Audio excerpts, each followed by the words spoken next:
Hello बच्चों, welcome back to your channel. आज मैं फिर से आपके सामने 11th क्लास का एक बहुत ही इम्पॉर्टेंट टॉपिक लेके आया हूँ, मोल कॉन्सेप्ट। ये कॉन्सेप्ट आपको 11th से लगभग स्टार्ट किया जाता है।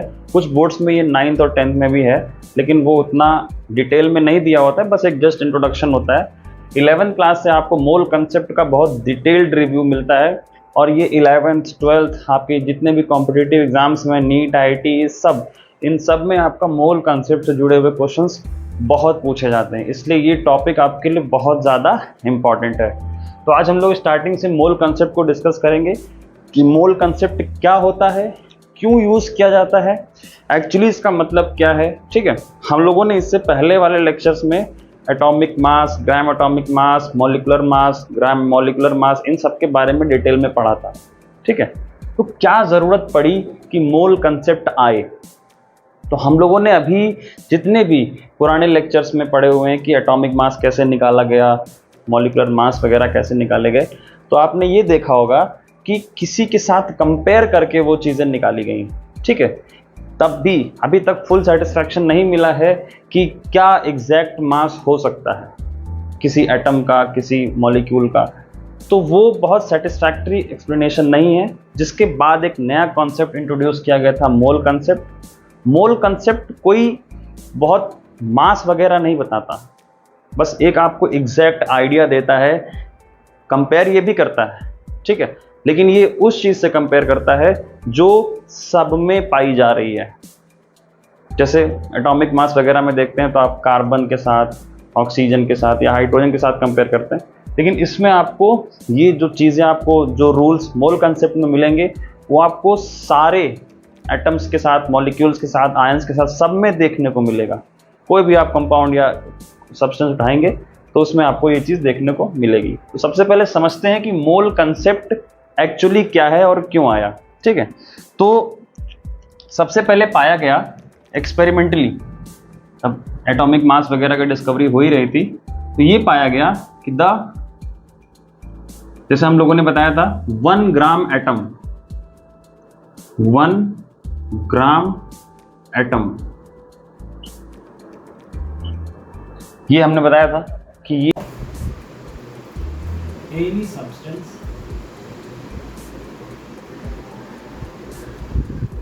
चाहे वो एटम हो, मॉलिक्यूल हो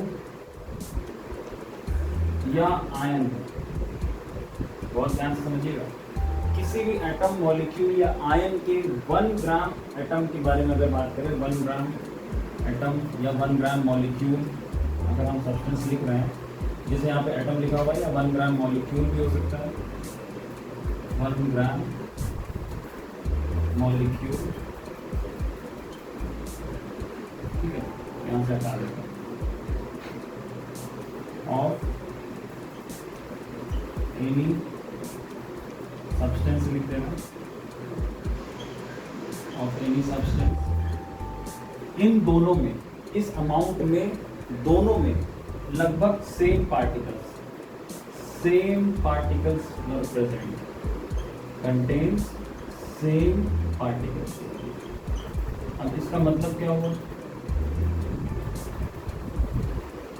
मतलब हम किसी सब्सटेंस का 1 ग्राम एटम लें या किसी सब्सटेंस का 1 ग्राम मॉलिक्यूल लें, तो उसमें नंबर ऑफ एटम्स इस वाले केस में और नंबर ऑफ मॉलिक्यूल्स इस वाले केस में, दोनों में पार्टिकल्स की संख्या, चाहे वो एटम हो चाहे वो मॉलिक्यूल्स हो, वो पार्टिकल्स की संख्या एकदम एग्जैक्ट आ रही थी और बराबर आ रही थी।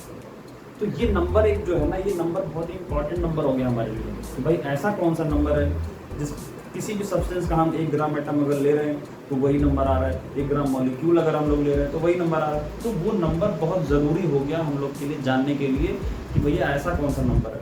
तो हम लोग क्या करते हैं, कंटेन सेम पार्टिकल्स, और ये पार्टिकल्स एंड किसके बराबर थे, and were equal to the number of particles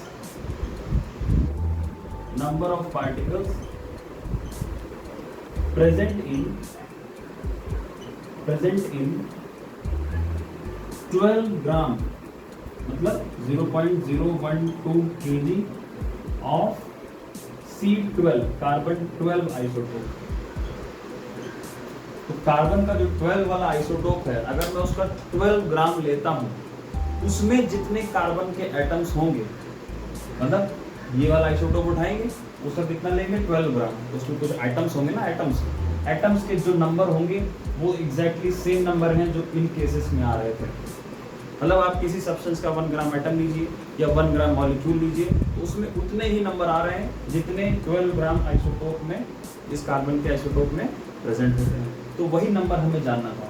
तो हमें ये मालूम है, आपको हम बता चुके हैं कि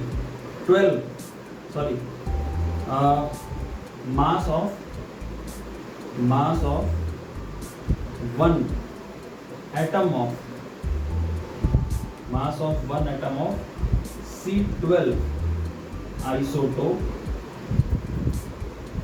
is equal to 1.996428 approx into 10 to the power -23 होता है ग्राम। ये चीज़ हमने पुराने वाले लेक्चर में आपको बताई है। आप ऊपर जो आई बटन में आपको लिंक दिख रही है, उसके 9 और 10 मिनट के बीच में आप देखिएगा, मैंने आपको ये नंबर समझा रखा है वहाँ पे, ठीक है। अब ये देखिएगा, तो एक एटम का mass of 1 atom of carbon 12 isotope कितना है, ठीक है। हमें क्या निकालना है, हमें ये निकालना है कि 12 ग्राम में कितने नंबर ऑफ पार्टिकल्स होंगे।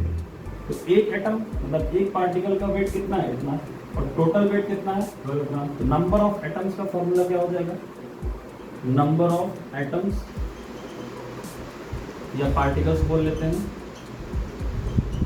इन 12 ग्राम इज इक्वल टू कितना हो जाएगा 12 upon 1.996428 into 10 to the power -23 approx. इसको अगर आप कैलकुलेट करेंगे तो दिस विल कम अप्रॉक्स 6.02223 लिख दें, 2 कर दें, इंटू 10 टू द पावर -23, ठीक है। ये नंबर आएगा आपके पास। तो ये वही नंबर है, ये कौन सा नंबर है जिसको हम ढूंढना चाह रहे थे। ये वही नंबर है जो इन केस में आया था। 1 ग्राम एटम ले रहे थे तब भी यही नंबर आ रहा था, 1 ग्राम मॉलिक्यूल ले रहे थे तब भी यही आ रहा था, किसी भी सब्सटेंस का। और ये नंबर किसका है, ये C12 आइसोटोप के 12 ग्राम में प्रेजेंट नंबर ऑफ पार्टिकल्स का है, ठीक है। तो इस नंबर को एक नाम दिया गया, ये नंबर क्या है, ये है एवोगैड्रोस कांस्टेंट, क्योंकि सब में सेम आएगा, तो इसको बोला जाता है एक कांस्टेंट है ये एवोगैड्रोस कांस्टेंट है, या फिर इसको एवोगैड्रो नंबर भी बोल देते हैं, और इसको n से लिखते हैं, या फिर n के साथ छोटा सा a लगाते हैं, ठीक है, n इसके साथ इसको रिप्रेजेंट करते हैं। तो ये नंबर हमारे लिए बहुत इंपॉर्टेंट हो गया, क्योंकि इस नंबर से हमको, और हाँ, ये मोल कंसेप्ट क्या है, अब इतने बड़े, सॉरी -23 में होगा, यहाँ पे 23 होगा, इतने बड़े नंबर को देखिए, सोचिए 6.022 है, अगर ये पॉइंट यहाँ आ जाएगा 20 10 की पावर 20 हो जाएगी, और 20 जीरोज और लगाने हैं मुझे इसके बाद। इतने ज़्यादा पार्टिकल्स को एक साथ लिखना बहुत मुश्किल है, तो एक छोटा सा नाम दे दिया गया है इस इतने नंबर ऑफ पार्टिकल्स को, क्योंकि ये सब में कॉमन है। तो इस कॉमन नंबर को हम लोगों ने एक नाम दिया, इसको बोला हम लोगों ने 1 मोल। क्या बोला हमने इसको, 1 मोल, ठीक है। इसको क्या बोला हम लोगों ने, 1 मोल। तो 1 मोल अगर हम आपसे बोले कि डिफाइन करिए, तो 1 mole is exactly the amount of substance which contains इतने नंबर ऑफ पार्टिकल्स। किसी भी चीज़ का 1 मोल अगर आप लेंगे तो उसका अगर इतना नंबर है तो समझिए वो उसका 1 मोल है। सपोज जैसे मान लीजिए मैं अगर लिखता हूं,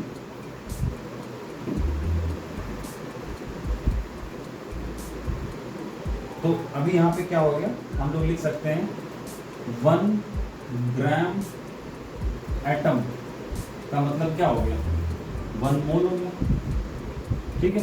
और 1 मोल में कितने पार्टिकल्स हो गए, 6.022 into 10 to the power 23 particles. ये सब इक्विवेलेंट है एक दूसरे, ठीक है। तो हम लोग अगर डेफिनेशन की बात करें तो 1 mole is the amount of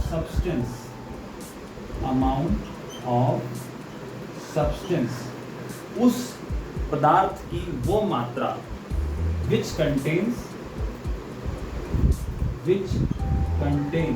जिसमें, है ना, which contains मतलब जिसमें क्या हो, exactly same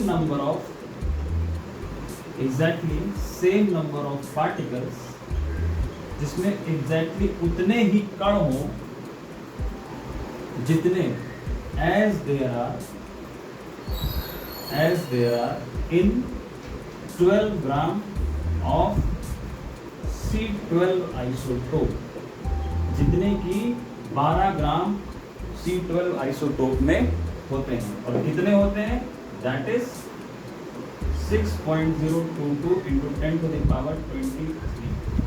ये बहुत छोटा सा नंबर है, बहुत लंबा सा नंबर आता है, इसको सॉल्व करोगे अगर आप तो उतना नहीं चाहिए हमको कैलकुलेशन के लिए, इतना ही बहुत है, ठीक है। तो इतने नंबर अगर आप किसी की बात कर रहे हैं तो वो 1 मोल बोला जाता है, और ये सब में कॉमन है, आप किसी का भी लीजिए। तो इतना लिखने के बाद हम लोग ये समझ गए हैं कि अगर हम किसी भी सब्सटेंस जैसे अगर मैंने मान लिया 1 मोल ऑफ अ सब्सटेंस, अगर मैं बात कर रहा हूँ तो उसमें कितने पार्टिकल्स होंगे? 6.022 into 10 to the power 23 particles. अब सब्सटेंस कुछ भी हो सकता है, जैसे हमने बोला 1 मोल ऑफ एटम, तो 1 मोल ऑफ एटम कितने एटम हो गए? 6.022 into 10 to the power 23 atoms. किसी भी चीज़ का 1 मोल, जैसे हमने बोला 1 मोल ऑफ मॉलिक्यूल का 1 मोल ले रहे हैं, किसी भी मॉलिक्यूल के 1 मोल को हम लोग ले रहे हैं, अगर उसमें कितने पार्टिकल्स होंगे? 6.022 into 10 to the power 23 molecules हो जाएंगे, है ना। अगर हम 1 मोल इलेक्ट्रॉन ले लेते हैं तो कितने हो जाएंगे electrons? 6.022 into 10 to the power 23 electrons. तो किसी भी चीज़ का 1 मोल अगर हम पेन बोलें, 1 मोल अगर हम लोग मार्कर बोलेंगे ये, तो इतने सारे मार्कर आपको लाने पड़ेंगे, ठीक है। वैसे इतनी बड़ी बड़ी चीज़ों पे मोल लगाया नहीं जाता, मोल माइक्रोस्कोपिक पार्टिकल्स पर लगाया जाता है, तो बहुत छोटे होते हैं, है ना, और उनके बड़े से नंबर को, बहुत बड़ा नंबर है ये, आप काउंट भी नहीं कर सकते, उसको बोलते हैं 1 मोल। किसी भी सब्सटेंस का 1 मोल मतलब उसके अंदर इतने पार्टिकल, चाहे वो एटम हो, चाहे मॉलिक्यूल हो, चाहे वो इलेक्ट्रॉन हो, चाहे प्रोटॉन हो, कुछ भी हो, ठीक है। तो ये हमारा हो गया 1 मोल। अब ये अवोगाद्रो नंबर भी बोला जाता है, इस नंबर को आप ध्यान रखिएगा, ठीक है। तो अब इनसे जुड़ी हुई कुछ चीज़ें समझते हैं। जैसे हम लोगों ने ग्राम एटॉमिक मास पढ़ रखा है, क्या पढ़ रखा है? ग्राम एटॉमिक मास, ग्राम एटॉमिक मास। तो हम लोग मान लेते हैं किसका? हाइड्रोजन का, ग्राम एटॉमिक मास ऑफ हाइड्रोजन, ठीक है। ये कितना होता है? 1.008 ग्राम होता है, ठीक। बहुत ध्यान से समझिएगा, जैसे हम लोग लिखते हैं ना ग्राम एटॉमिक मास ऑफ हाइड्रोजन, तो लिखते हैं 1, अप्रॉक्स 1 लिख देते हैं, इतना होता है लगभग 1.008 ग्राम, ठीक है। अगर हम लोग एटॉमिक मास ऑफ हाइड्रोजन लिखते हैं तो ऐसे भी लिख सकते हैं 1.008 AMU, ये 1 पार्टिकल का होता है। अब आप ध्यान से समझिए, जैसे हमने लिखा है ग्राम एटॉमिक मास ऑफ हाइड्रोजन 1.008 ग्राम, तो क्या एक हाइड्रोजन एटम 1 ग्राम का होता है? नहीं। आप खुद सोचिए, हाइड्रोजन सबसे छोटा एटम है, अपने एक नंबर पे, पहले नंबर पे आता है पीरियोडिक टेबल का पूरा, तो ये क्या 1 ग्राम का होता है? नहीं, ये तो नहीं हो सकता। अगर 1 ग्राम का होगा, 1 ग्राम की कोई चीज़ अगर हवा में, जैसे मान लो हवा में आपके हाइड्रोजन गैस कहीं से आई, तो अगर वो उड़ रही होगी तो अगर टकराएगी ना चेहरे पे तो आपको फील होगा, 1 ग्राम की चीज़ आपको दिखाई देती है, ठीक है। तो ये नहीं हो सकता। हम लिख तो रहे हैं ग्राम एटॉमिक मास ऑफ हाइड्रोजन 1.008 ग्राम, तो क्या ये 1 एटम का वेट है? नहीं। तो अभी हमने आपको बताया कि 1 ग्राम एटम का मतलब हम क्या करें, ग्राम एटॉमिक मास का मतलब क्या, 1 ग्राम एटम की अगर बात करें तो 1 मोल की बात करें। इस लाइन का मतलब ये हुआ कि अगर हम, भाई ग्राम एटॉमिक मास का मतलब क्या है, हमारे पास 1 मोल 1 ग्राम एटम, तो 1 mole of hydrogen is equal to, अगर हम लोग देखें तो this will be equal to 1.008 gram. मतलब हम जो ग्राम एटॉमिक मास बताते हैं या ग्राम मॉलिक्यूलर मास बताते हैं तो वो 1 मोल सब्सटेंस का बताते हैं हमेशा, क्योंकि जो यूनिट होती है वो क्या होती है, ग्राम पर मोल। ग्राम पर मोल मतलब 1 मोल का वेट बताया जाता है। आप सोडियम का लिखते हो 23 ग्राम, तो क्या सोडियम का एक पार्टिकल 23 ग्राम का है? नहीं, ये कितने सोडियम एटम्स का वेट है, ये 1 मोल सोडियम एटम्स का वेट है, मतलब कितने पार्टिकल्स का वेट है ये। तो आप जब भी ग्राम एटॉमिक मास या ग्राम मॉलिक्यूलर मास बताते हो तो वो एग्जैक्टली आप इतने पार्टिकल्स का वेट बताते हो, ध्यान रखिएगा। तो इसका मतलब ये हो गया कि 6.022 into 10 to the power 23 atoms of hydrogen is equal to कितना वेट हो गया, 1.008 ग्राम। अब समझ में आई बात आपको कि अगर हम लिखें वेट ऑफ, ठीक है, 1 मोल ऑफ हाइड्रोजन, अगर हम कितने एटम्स ऑफ हाइड्रोजन का वेट कर रहे हैं तो वो कितना आएगा, 1.008 ग्राम। अब इसके बाद अगर हम लोग देखें कि अगर हमको एक हाइड्रोजन एटम का वेट निकालना हो, so weight of 1 atom of hydrogen, 1 atom of hydrogen, this will be equal to 1.008 upon 6.022 into 10 to the power 23। इसको सॉल्व करेंगे तो ये अप्रॉक्स आता है 1.67 इंटू 10 टू द पावर -24 ग्राम।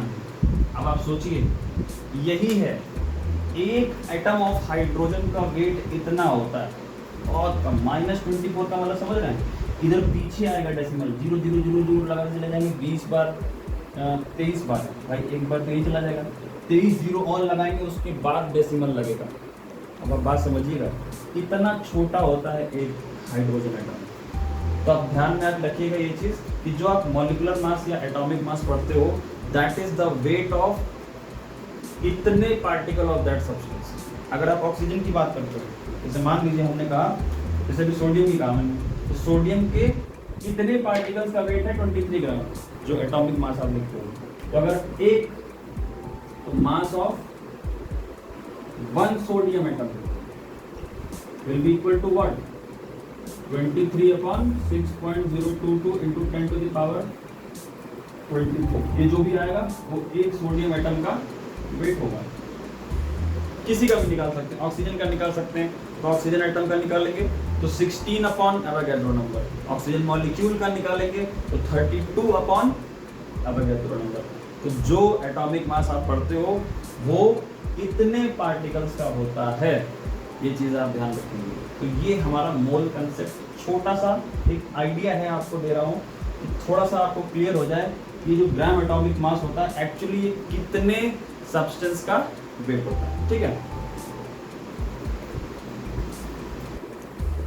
तो अब आपको ये पता चल गया कि 1 मोल एक्चुअली क्या होता है, ठीक है। तो इस मास को हम लोग मोलर मास भी बोल सकते हैं, क्यों, क्योंकि ये 1 मोल सब्सटेंस का मास है, ठीक है। अब मोल से ही बना है मोलर मास, तो अगर हम कहें हाइड्रोजन एटम का मोलर मास क्या है, मोलर मास, ध्यान रखिएगा, ठीक है, इसके बराबर होता है कि मोलर मास के इक्विवेलेंट होता है, ठीक। तो मोल से बना है मोलर मास, तो आप कहीं भी लगा सकते हो। मोलर मास अगर बात करें तो ग्राम में होगा और 1 मोल सब्सटेंस का होगा, इतने पार्टिकल्स का वेट होगा।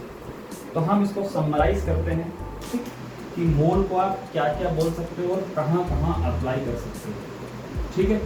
क्योंकि न्यूमेरिकल आपको तभी लगाने हैं, बहुत आसान होते हैं न्यूमेरिकल, फॉर्मूले बहुत सारे हैं। आप फॉर्मूले पे ना जाके अगर आप कोशिश करें कि आप कॉन्सेप्ट समझ लें तो आप कोई भी फॉर्मूला कहीं भी बना सकते हैं किसी भी क्वेश्चन के according.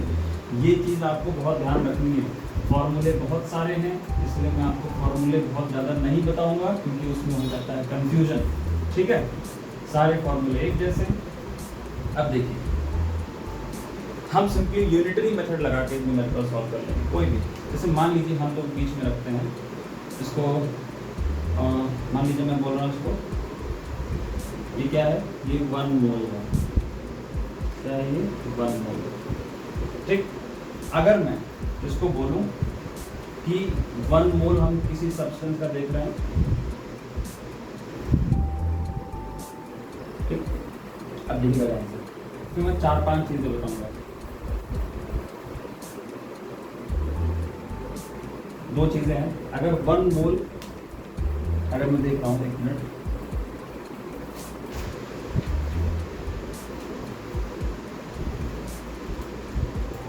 One mole of molecule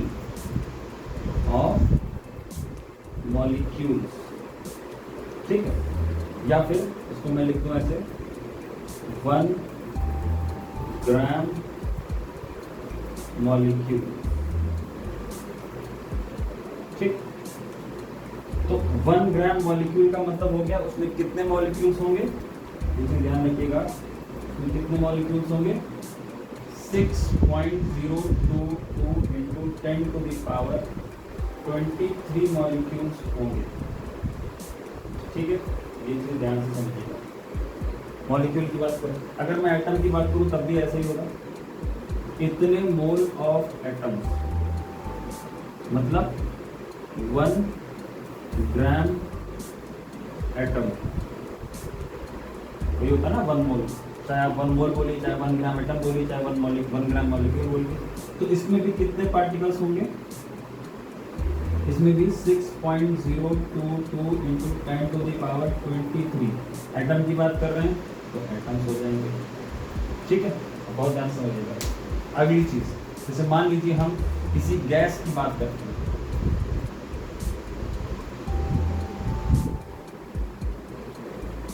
ठीक, बताते रहूं, अगर हम किसी गैस की बात करते हैं तो 1 मोल of a gas at STP standard temperature and pressure। किसी गैस का अगर ले रहे हैं तो उस गैस का at STP जो वॉल्यूम होगा ऑक्यूपाइज, ये भी आपको एक नई चीज है आपके लिए कि अगर किसी गैस का स्टैंडर्ड टेम्परेचर प्रेशर पे, कितनी गैस का, 1 मोल गैस का, अगर हम लोग वॉल्यूम देखें तो that will be exactly equal to 22.4 litres. ठीक है, वॉल्यूम, ये वॉल्यूम हो जाएगी किसकी, किसी गैस की। अगर हम 1 मोल अमाउंट ले रहे हैं तो वो कितनी वॉल्यूम ऑक्यूपाई करेगी एसटीपी पर, 22.4 लीटर। ठीक है, और अगर एक और चीज अगर हो जाए इधर थोड़ा सा, मान लीजिए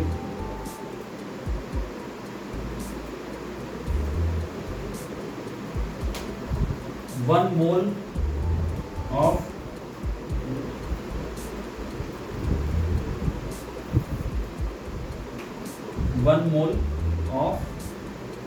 यहाँ हो गया atom molecule of ionic compound लिख देते हैं, अगर हम ऑफ आयनिक कंपाउंड कंटेन्स,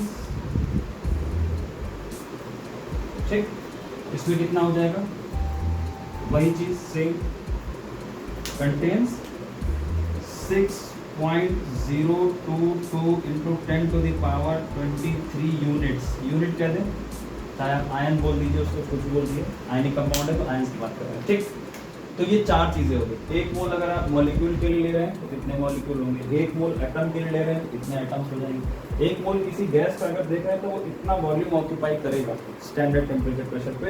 अगर आप 1 मोल किसी आयनिक कंपाउंड का ले रहे हैं तो उसमें इतने ही यूनिट्स होंगे। ठीक, अब देखिए इसका मास क्या होगा, अगर मैं कंपेयर करूं कितने मॉलिक्यूल्स का मास क्या होगा, इस मॉलिक्यूल को हम लोग बोल सकते हैं, इसका जो मास होगा किसके बराबर होगा, मॉलिक्यूलर मास के बराबर, मॉलिक्यूलर मास के बराबर। ठीक, इसका मास कितना होगा, इसको क्या बोलेंगे, ये होगा फॉर्मूला मास। क्या बोलते हैं इसको, फॉर्मूला मास। ठीक है, ये देखिए यहाँ पे अगर हम लोग देखें, इसकी अगर बात करें तो 1 ग्राम एटम मतलब कितने एटम का वेट क्या होगा, इसको क्या बोलेंगे, एटॉमिक मास। एटम का है ना, इसको बोलेंगे एटॉमिक मास।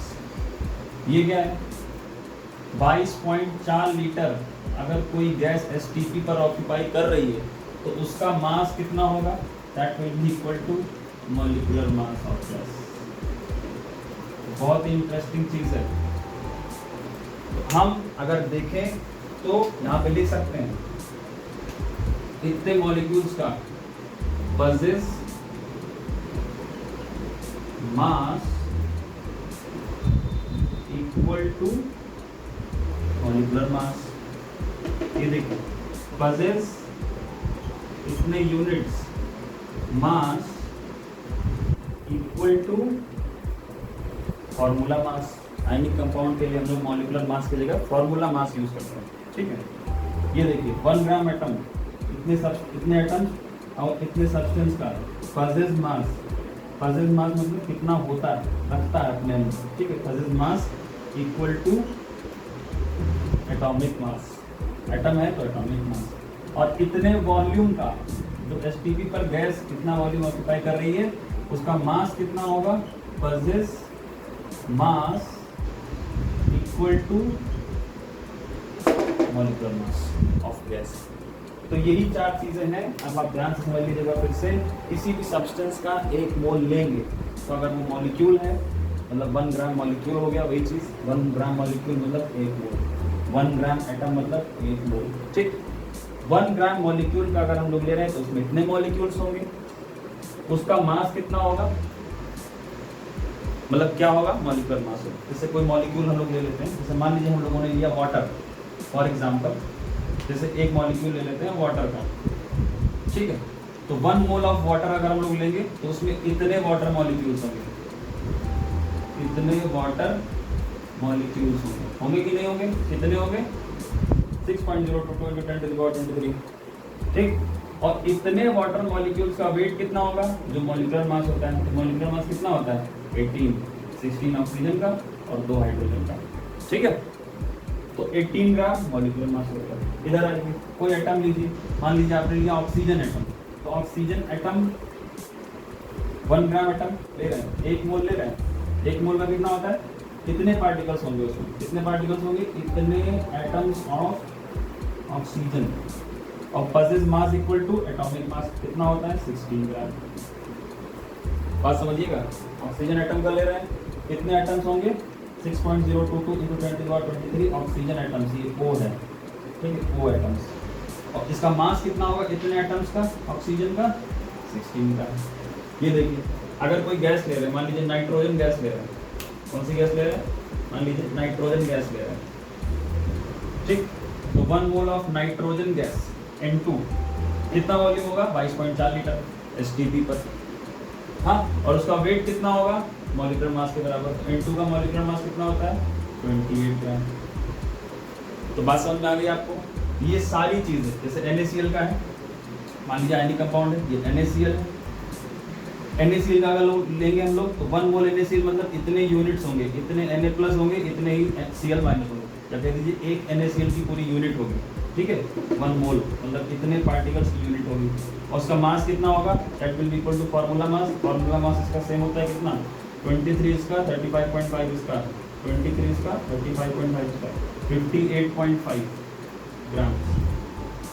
ठीक, तो ये हमारा हो गया मोल कंसेप्ट का छोटा सा चार्ट। इसी से आपको सारे क्वेश्चंस लगाने हैं। तो आप 1 मोल बोलिए या 1 ग्राम मॉलिक्यूल बोलिए, 1 ग्राम एटम बोलिए, या इतनी वॉल्यूम बोलिए 22.4 लीटर एसटीपी पर, या इतने यूनिट्स ऑफ आयंस बोल सकते हैं आप आयनिक कंपाउंड में, मॉलिक्यूलर मास बोलिए या एटॉमिक मास बोलिए, फॉर्मूला मास बोलिए। ये सारी चीज़ें 1 मोल के अंडर ही आ रही है, इसी से आप निकाल सकते हो। ठीक है, तो अब आप इसी लेक्चर में हम लोग इनके क्वेश्चंस भी डिस्कस करेंगे। आप लोग कोशिश करिएगा कि फॉर्मूले तो भाई बहुत सारे हैं, अगर आपको नंबर ऑफ एटम्स निकालना हो उसका फॉर्मूला अलग, वॉल्यूम निकालनी है उसका फॉर्मूला अलग, मॉलिक्यूलर मास निकालना हो अलग, एक एटम का निकालना है उसका फॉर्मूला अलग। तो बहुत सारे फॉर्मूलों की बजाय अगर आप यूनिटरी मेथड भी लगाओगे ना तो बहुत आसान हो जाएगा आपके लिए। ठीक है, जैसे ये चार्ट आपको अगर ध्यान में रहेगा तो आप कोई भी डेफिनेशन, कोई भी न्यूमेरिकल आप आसानी से समझ के खुद से कर सकते हो। ठीक है, तो अगले लेक्चर में मिलते हैं बहुत जल्दी, तब तक के लिए थैंक यू सो मच।